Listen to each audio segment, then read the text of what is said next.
नमस्ते, मैं राकेश खन्ना शेरखान भाई बीएनपी पारिबा की तरफ से आप सबका कमोडिटी पॉडकास्ट में स्वागत करता हूं। आज जिस कमोडिटी की जानकारी देने जा रहा हूं वो है silver.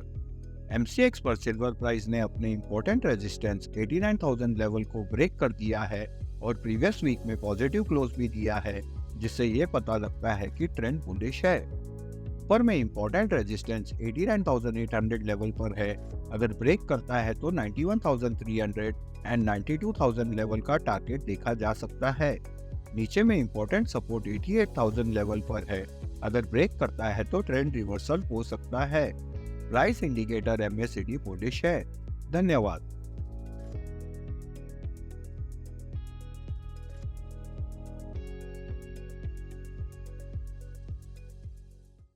Investment in securities market are subject to market risks. Read all the related documents carefully before investing.